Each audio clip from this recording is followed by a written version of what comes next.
All right, here with Danielle and EJ champs here at the mixed doubles. So during qualifying, you guys had a bazillion over your first three and then faded. And it sort of felt that way during the match play too. How fortunate did you feel that you built up that big lead early today? Oh, very much so. It got a little rough in there for a while, especially my luck totally went away, and I was honestly counting down the frames, just trying to, control the head pin, control the pocket, and make my spares. So I'm very happy we got off to a really good start. Yeah, and it was crazy. It's a good thing that we did because I had like 270, and then I think I bowled 220, 270, and then another big game or something the first four, and man, we didn't, like, our lead wasn't as big as the games that we had bowled, so it's a good thing that we got off to a great start. Like first game we bowled like 540, and we gained no pins on Simo and Liz, so it's a good thing that we struck a lot early because we kind of kept pace and gained a few pins, and then kind of had to coast a little bit. The last couple of games, we gave up a bunch of pins, but again, we were able to stay on the same pair from game 7 to game 8, and we had a much better idea of what the pair was doing. She bowled a really good game 7, and really saved us there to keep the lead big.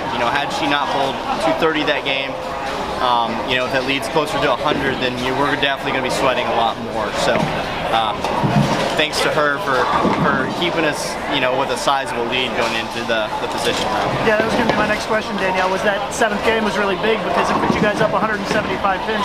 Did you feel like you had a lot more of a cushion after that? I was able to breathe a little bit, but I was also very rocky with my ball motion, and I really wasn't trusting what my ball was doing and what my eyes were seeing. So I still knew like I had to make really good shots, and I had to be on top of the moves because it could go away in a second. Yeah, and I think, me being able to throw a couple of good shots at the end of game 7 and then come out in game 8, throw some good shots, I think it really helped her along to not feel like she had to strike as much, loosen her arm swing up a little bit, and then she threw, 3 or 4 in a row there in the middle to the end of the game. And when we strung some strikes together, then it was like, okay, all we do is stay behind the line, make some spares, and then we're going to be able to take this thing home. EJ, for you personally, it's been 2 years since you've won a title, and you've had a lot of close calls. What's it feel like to finally get there again? It's absolutely fantastic. I mean, we were talking that she hasn't won in 2 years either. Obviously, the tour didn't bowl last year, but she won sometime in the summer of 2019. And I'm the same. I'm almost exactly 2 years, a few weeks. It's really cool. It's my first win after getting married, so that's something really cool as well. I saw Jordan Spieth actually won this year on the PGA Tour after getting married, I think last year or the year before, and so it's kind of cool to be able to share that with Natalie as well, and finally get off the freaking 13 titles. So that number hasn't been very lucky for me the last couple of years, but it's one of those things where I've bowled good for so long. At some point, some week, it's just going to finally come together, and things are just going to go your way, and that's exactly what happened this week. All the dominoes fell exactly the way they needed to for both of us, and I'm super excited and ready to go to Jonesboro. So Danielle, you guys said this was a one and done kind of thing.